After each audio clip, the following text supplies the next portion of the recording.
Assalamualaikum warahmatullahi wabarakatuh. Apa kabar anak-anak? Kita berjumpa lagi di sini di video pembelajaran IPS dengan Ibu Justina. Anak-anak, kali ini kita sudah memasuki semester genap. Kita akan melanjutkan materi pada bab 3 tentang keunggulan dan keterbatasan antar ruang dan pengaruhnya terhadap kegiatan ekonomi, sosial, budaya di Indonesia dan ASEAN. Pada bab 3 ini terdapat 4 submateri, tetapi pada hari ini kita akan membahas materi yang pertama, yaitu keunggulan dan keterbatasan serta peran pelaku ekonomi dalam suatu perekonomian. Adapun tujuan pembelajarannya yaitu siswa dapat menjelaskan keunggulan dan keterbatasan antar ruang dan peran pelaku ekonomi dalam perekonomian di Indonesia.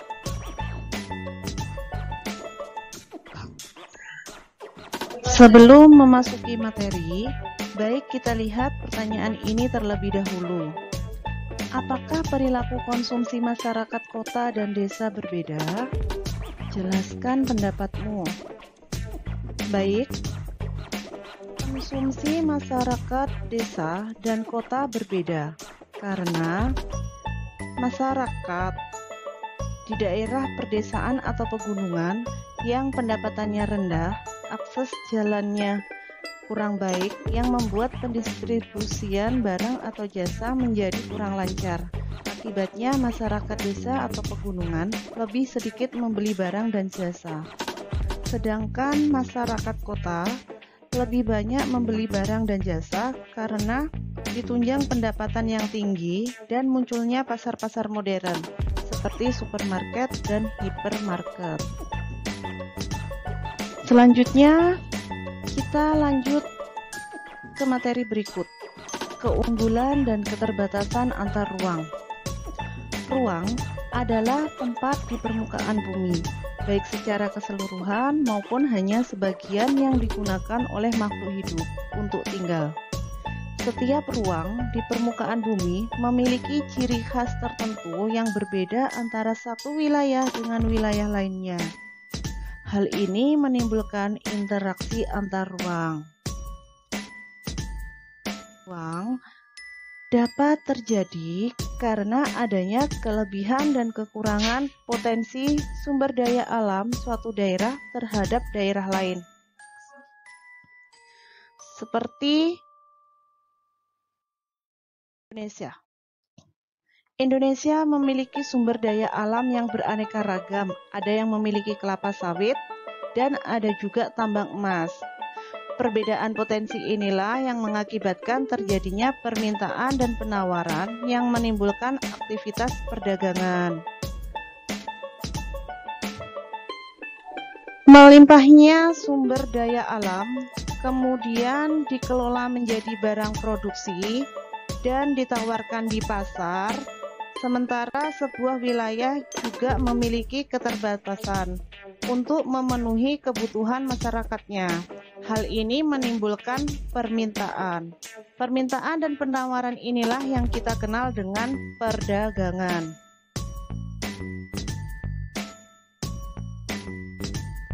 Nah, suatu produksi suatu daerah berbeda karena keunggulan dan keterbatasan antar ruang memang berbeda. Perbedaan ini disebabkan oleh dua hal.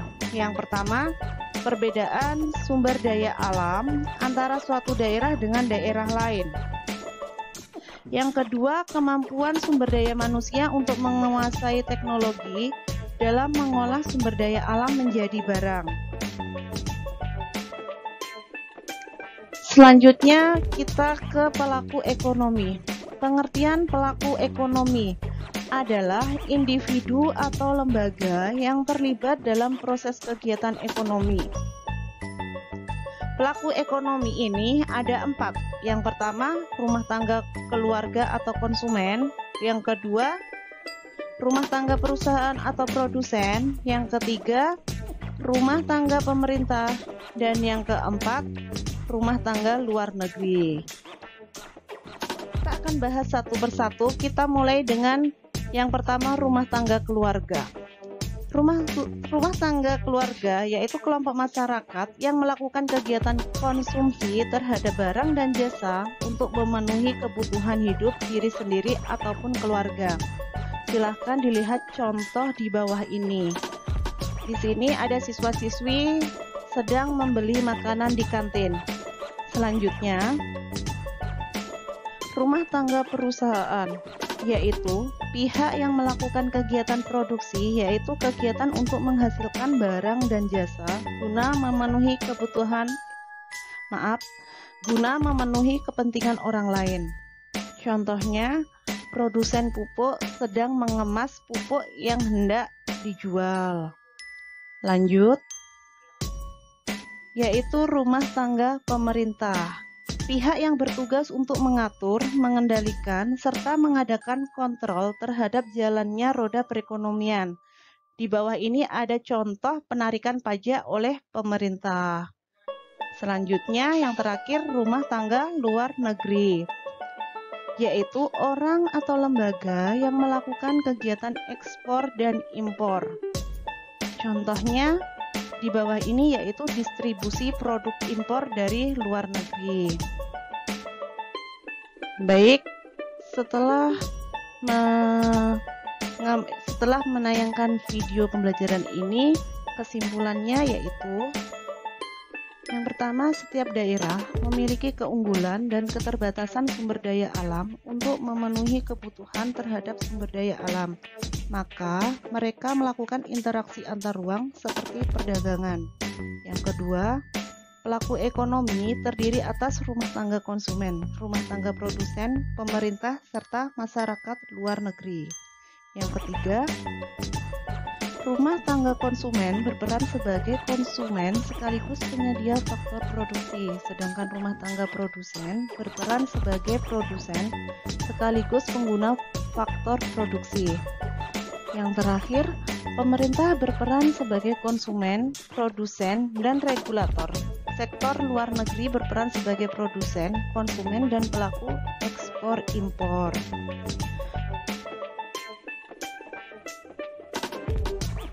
Ada 5 soal. Soal nomor 1, silahkan amati gambar berikut ini, lalu jawablah sesuai kolom di bawah ini. Jadi kalian silahkan amati gambar terlebih dahulu, lalu diisi kolom tersebut sesuai pertanyaan yang tersedia. Selanjutnya, silahkan dikerjakan sesuai perintah.